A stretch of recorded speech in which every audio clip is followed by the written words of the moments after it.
Hello friends, स्वागत है आप सभी का। आज हम बजट पर चर्चा करेंगे कि किस तरीके से बजट पार्लियामेंट में आता है और पार्लियामेंट में रिप्रेजेंट होने से पहले किन किन चरणों से होकर गुजरता है।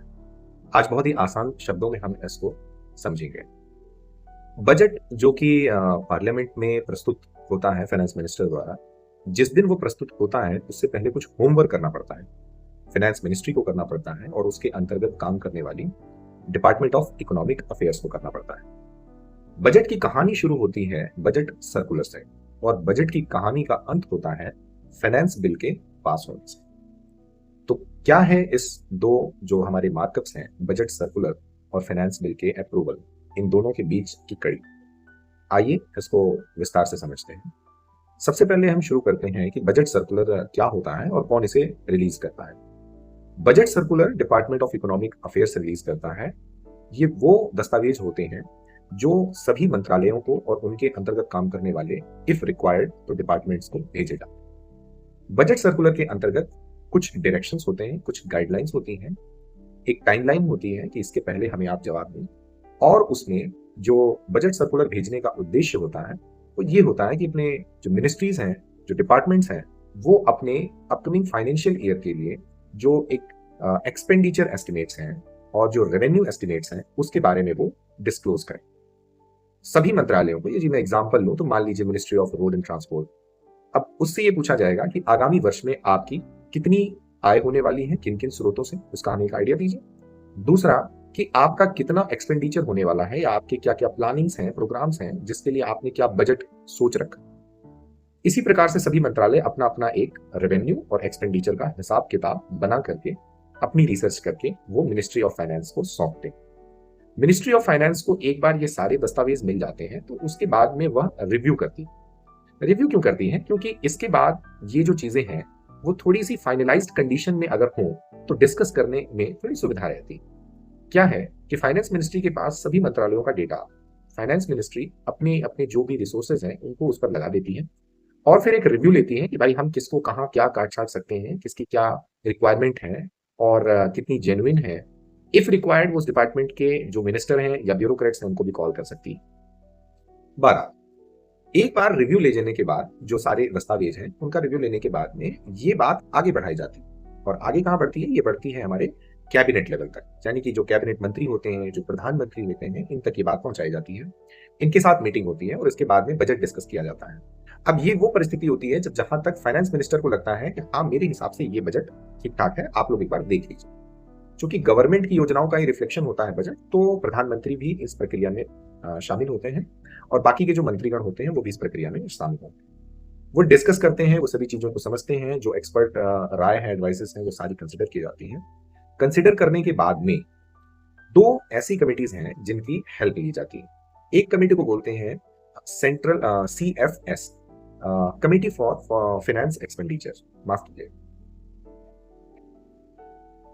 इस पूरी प्रक्रिया को हल करने के लिए दो कमेटियों की मदद ली जाती है। एक कमेटी का नाम है CFE यानी कि कमेटी ऑन फाइनेंस एक्सपेंडिचर और दूसरी है CCEA, cabinet committee on economic affairs. ये दो बड़ी महत्वपूर्ण कमेटियां हैं। फॉर एग्जाम्पल, बजट को तीन हिस्सों में बांट लेते हैं। कुछ बजट जो एक निश्चित सीमा के नीचे के हैं, मान लीजिए हम 100 करोड़ सीमा को मान लेते हैं, तो 100 करोड़ से कम की अगर किसी की रिक्वायरमेंट है तो उसको फाइनेंस मिनिस्ट्री और जनरल जो आपस में एक डिस्कशन होता है उसके माध्यम से उसको हम निपटा सकते हैं, यानी हमारी जो गवर्नमेंट है वो उसको रिजॉल्व कर सकती है। इसके अलावा इससे जो बड़ी डिमांड है, मान लीजिए 100 करोड़ से या 500 करोड़ तक या 1000 करोड़ तक की जो रिक्वायरमेंट्स हैं, उसको वो देखेगी CFE यानी कमिटी ऑन फाइनेंस एक्सपेंडिचर, और उसको वो अप्रेज करती है, उसको रिव्यू करती है और उसको आगे बढ़ा देती है। लेकिन यदि कोई प्रोग्राम ऐसा भी है, ऐसा भी कोई एक्सपेंडिचर है, ऐसी कोई डिमांड है जो कई हजार करोड़ रुपए की है, यानी काफी बड़ी लागत है, तो ऐसे में CFE इसको हायर लेवल के पैनल पे भेजती है जो कि होती है CCEA यानी cabinet committee on economic affairs. ये सबसे पावरफुल कमेटी होती है और इसमें आपके जो कैबिनेट मिनिस्टर्स होते हैं ये मेंबर्स होते हैं। अब एक बार cabinet committee on economic affairs अपने हिस्से में जो भी चीजें आई उनको अप्रूव कर दे, उनमें कोई काट छाट सजेशन कुछ भी करना हो वो कर सकती है, बहुत पावरफुल होती है कमेटी, उसी के हाथ में सब कुछ होता है। और जो CF यानी कमेटी ऑन फाइनेंस एक्सपेंडिचर है वो भी जिन चीजों को अप्रूवल दे दे, इन दोनों के जो माध्यम से जो इंटर डिपार्टमेंटल जो इश्यूज होते हैं, मान लीजिए किसी को कम, किसी को ज्यादा, किसी को कोई दिक्कत हो रही है, वो सारे डिस्प्यूट्स इसमें रिजॉल्व कर दिए जाते हैं। रीजन सिंपल सी बात है, जब कैबिनेट मंत्री ही वहां बैठे हुए हैं तो आपसी मंत्रालयों का जो भी इशू है वो इजीली आपस में बैठ के टैकल कर सकते हैं, because they are representing the same government. Now once everything is clear, finance minister भी क्लियर हो चुके हैं कि हाँ ठीक है, हमें ये ठीक लग रहा है। The cabinet ministers via cabinet committee on economic affairs भी संतुष्ट हो चुके हैं और सीएफई की रिकमेंडेशंस भी मानी जा चुकी हैं। तब एक बजट फाइनलाइज होता है कि हाँ, हम अब इस प्रकार का एक बजट बनाने वाले हैं। अब इस बजट को जब फाइनलाइज कर देते हैं तो फिर एक हलवा सेरेमनी होती है। हलवा सेरेमनी के दौरान जो है बजट प्रिंट हो चुका होता है और उसकी सीक्रेसी को रखने के लिए लोगों के मोबाइल फोन जब्त कर लिए जाते हैं, जो भी लोग उस बजट से रिलेटेड कनेक्टेड होते हैं, और उसके बाद में वो बजट जो है पार्लियामेंट में रिप्रेजेंट करने के लिए तैयार हो जाता है।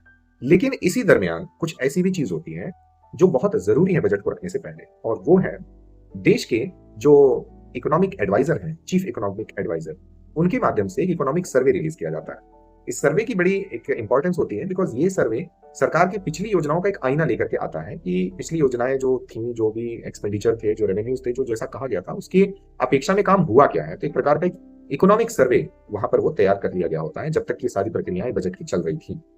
अब बजट को प्रेजेंट करने से ठीक कुछ दिन पहले इकोनॉमिक सर्वे रिलीज कर दिया जाता है। ये इकोनॉमिक सर्वे रिलीज होने के बाद में लोगों को एक आइडिया मिल जाता है, यानी मेंबर ऑफ पार्लियामेंट को के जो सदस्य हैं, चाहे वो पक्ष के हो विपक्ष के हो, सबको एक आइडिया मिल जाता है कि पिछला जो बजट था वो उसकी परफॉर्मेंस क्या थी। नाउ अब लोगों को एक ब्रीफ ब्रीफ हल्की हल्की नॉलेज मिल चुकी है पिछले साल की। अभी लेकिन मेंबर ऑफ पार्लियामेंट को ये नॉलेज नहीं है कि बजट में है क्या। बजट प्रेजेंट होता है पार्लियामेंट में और एक ब्रीफ डिस्कस कर लिया जाता है कि हाँ ये चीजें हैं, हम इस तरीके के टैक्सेस लगाने वाले हैं, इस टैक्स को एब्रोगेट करने वाले हैं, नई योजनाएं हमारी इतनी होंगी, हम यहाँ इतने पैसे लगाने वाले हैं, सारी चीजें फाइनेंस मिनिस्टर वहां पे बताते हैं। बताने के बाद 4 से 5 दिन तक जनरल डिस्कशन होता है। बजट 2 प्रोसेस से गुजरता है, एक को बोलते हैं जनरल डिस्कशन और दूसरा होता है स्क्रूटनी। जनरल डिस्कशन 4 से 5 दिन बजट के प्रस्तुत होने के बाद होता है और वहां पर सभी जो सम्मानित गण होते हैं, मेंबर ऑफ पार्लियामेंट, वो सारे उसमें शरीक होते हैं। जिसको जैसा उचित लगता है वो अपनी बात कहता है। इस जनरल डिस्कशन के बाद लगभग एक ऐसी स्थिति आती है कि सभी मेंबर ऑफ पार्लियामेंट बजट से ठीक ठाक परिचित हो चुके होते हैं। अब बात आती है स्क्रूटनी।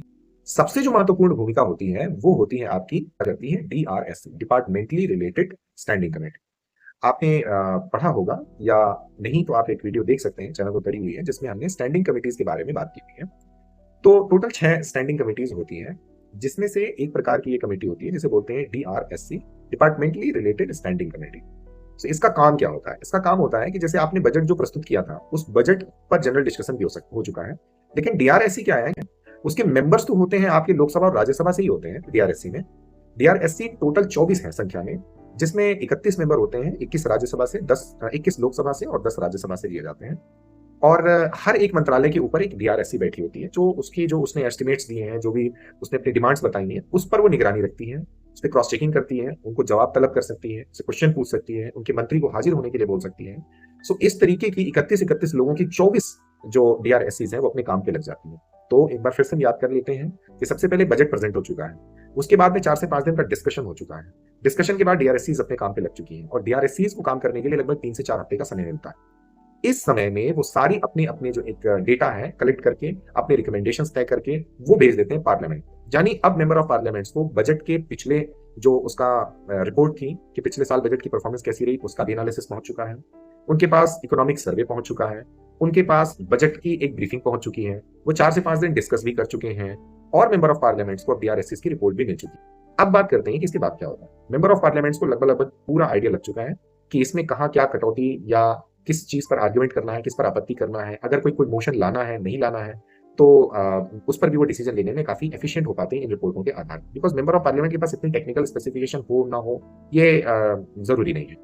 अब डीआरएससीज का जब काम हो गया, इसके बाद में बजट के जो 2 इंपॉर्टेंट जो फेजेस हैं उनका पास होने का नंबर आता है। एक को बोलते हैं अप्रोप्रिएशन बिल और दूसरे को बोलते हैं फाइनेंस बिल। ध्यान दीजिएगा, बजट 2 फेजेस में गुजरता है, एक जनरल डिस्कशन और एक आपका स्क्रूटनी।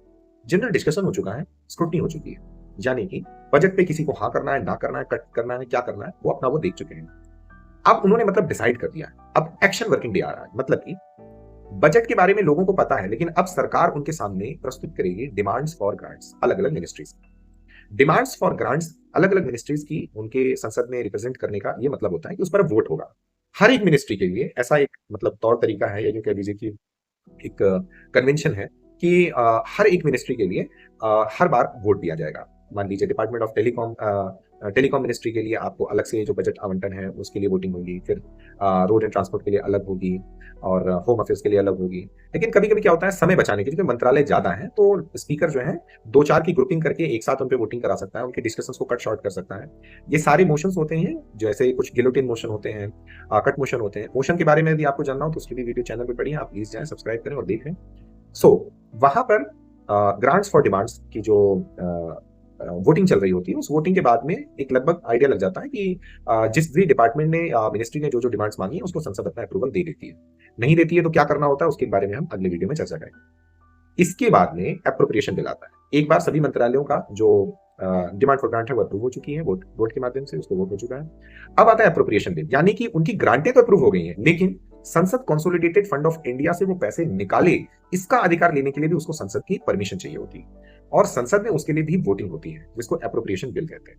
ध्यान दीजिएगा, डिमांड्स फॉर ग्रांट्स जो है केवल लोकसभा में वोटिंग होती है उसकी, लेकिन एप्रोप्रिएशन बिल और इसके बाद आने वाला फाइनेंस बिल, ये दो के दोनों जो है लोकसभा और राज्यसभा दोनों में जाते हैं। ये बात अलग है कि राज्यसभा की पावर इसमें कम है, और इस पर भी हम अगले वीडियो में चर्चा कर लेंगे। अब एप्रोप्रिएशन बिल को पास करवाया जाता है। एप्रोप्रिएशन बिल के तहत सरकार को अधिकार मिल जाता है, कंसोलिडेटेड फंड ऑफ इंडिया से पैसे निकाल सकती है वो, और उसमें भी गाइडलाइंस होती है उनको वो क्रॉस नहीं कर सकती। इसके बाद में फाइनेंस बिल आता है। फाइनेंस बिल का क्या मतलब होता है? फाइनेंस बिल में वो सारे जो कानून, जो वित्तीय कानून या उससे संबंधित जो इंडिया को रेवेन्यू जनरेट करने वाले कानून, या कोई टैक्स एब्रोगेट करना है, नया लगाना है, कम करना है, या कुछ नई स्कीम लॉन्च करनी है, वो सारी चीजें, जैसे टैक्सेशन चेंज करना है, स्लैब चेंज करने हैं, ये सारी की सारी चीजें फाइनेंस बिल में होती हैं। और फाइनेंस बिल में इन चीजों को पास कराना पड़ता है। बेसिकली ये एक्ट तभी बनता है, ये कानून तभी बनता है जब वो संसद उसे अप्रूव करेगी। संसद में रखा गया फाइनेंस बिल और उसे भी पास कराएंगे। ध्यान दीजिए, सबसे पहले डिमांड्स फॉर ग्रांट्स पास कराई गई, मिनिस्ट्रीज ने जो जो मांगा था उस पर हामी भरी संसद ने। उसके बाद अब जो मांगा है उसको कंसोलिडेटेड फंड ऑफ इंडिया से निकालने की परमिशन मांगी गई एप्रोप्रिएशन बिल के माध्यम से, और जब उसकी भी परमिशन मिल गई तो फिर फाइनेंस बिल पास कराया गया कि भाई हमारा कानून भी आप पास कर दीजिए, क्योंकि इसी कानून के तहत हम पैसा पैदा करेंगे, इसी कानून के तहत हम पैसा रेवेन्यू जनरेट करेंगे, ताकि हमारा जो बजट है वो फिर से भरे और हम अपने जो काम है उसको अनवरत तरीके से करते रहें। बजट से पैसे अपने, जो कंसोलिडेटेड फंड ऑफ इंडिया उससे पैसे अपने निकालते रहें, और हमारा काम, हमारी मिनिस्ट्रीज का काम चलता है।